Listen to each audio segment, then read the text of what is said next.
Port పనులు 2023 మే 22న ముఖ్యమంత్రి YS Jagan చేతుల మీదుగా ప్రారంభమయ్యాయి.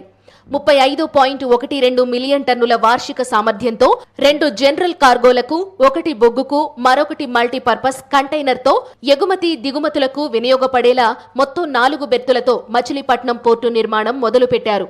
24 నుండి 30 నెలల్లో పోర్టు పనులు పూర్తి చేయాలన్న లక్ష్యంగా పనులు ప్రారంభించారు. అనూహ్యంగా ఎవ్వరూ ఊహించనంత వేగంగా ప్రస్తుతం మచిలీపట్నం పోర్టు పనులు సాగుతున్నాయి. ముఖ్యమంత్రి శంకుస్థాపన చేసిన మరుక్షణం నుండి ఇప్పటి వరకు ఎలాంటి ఆటంకాలు లేకుండా పనులు సాగుతున్నాయి. South breakwater, north breakwater, బెర్తులు, డ్రెడ్జింగ్ పనులన్నీ సమాంతరంగా సాగుతున్నాయి. 5,155 కోట్లతో నిర్మిస్తున్న మచిలీపట్నం పోర్ట్ ఫేజ్ 1 పనుల్లో అత్యాధునిక టెక్నాలజీని వినియోగించి శరవేగంగా పనులు జరుగుతుండడం పట్ల సర్వత్రా హర్షం వ్యక్తమవుతోంది. ఫస్ట్ ఫేజ్లో 4 బెర్తలు మన కన్స్ట్రక్షన్ జరుగుతుందండి. ఇంకొక 12 బెర్తలు సెకండ్ ఫేజ్